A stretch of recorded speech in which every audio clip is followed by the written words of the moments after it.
Hello guys, কেমন আছো তোমরা? আশা করি খুব ভালো আছো। আমিও খুব ভালো আছি। সোহানি সুচিত্রার চ্যানেলে তোমাদের সবাইকে স্বাগত, সবাইকে শুভ সন্ধ্যা। তো দেখো, আমি এখন একটা খাবারের জিনিস তৈরি করব। তো তোমরা দেখতে থাকো, ভিডিওটি স্কিপ না করে। তো অবশ্যই বুঝতে পারবে আমি কি বানাচ্ছি।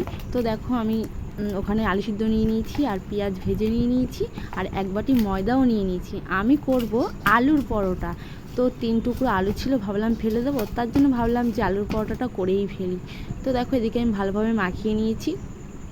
মাখিয়ে নিয়ে কিছুক্ষণ আমি রেখে দিয়েছিলাম, 5 থেকে 10 মিনিট। তারপরে দেখো, এখানে কি সুন্দর আমি গোল শেপ করে নিয়েছি। এখন দেখো, আমি গ্যাসটাও জ্বালিয়ে দিয়েছি। এদিকে আমি গ্যাসটা জ্বালিয়ে দিয়ে এখন করব। দেখো, ময়দা দিয়ে এখন আমি এটাকে বেলবো। তো কি সুন্দর দেখো, গোল শেপ করে বেলেও ফেলেছি।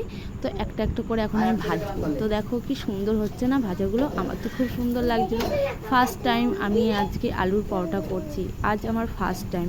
তো জানি না কেমন হবে খেতে, তো মনে হচ্ছে খুব ভালোই হবে। তো দেখো, আস্তে আস্তে করে আমি একটা একটা করে ভেজে নিচ্ছি। তো ভাজছি, আর একটা স্মেল বেরোচ্ছিল, কি সুন্দর স্মেলটা। কিসের বেরোচ্ছিলো জানো? পেঁয়াজ ভাজার। তো পেঁয়াজটা দিয়ে মেখেছি, তো তো তার জন্য একটা সুন্দর স্মেল বেরোচ্ছিলো। তো তোমরা ততক্ষণ দেখো আমি কটা করেছি। আমি এখানে করে নিয়েছি 7টা।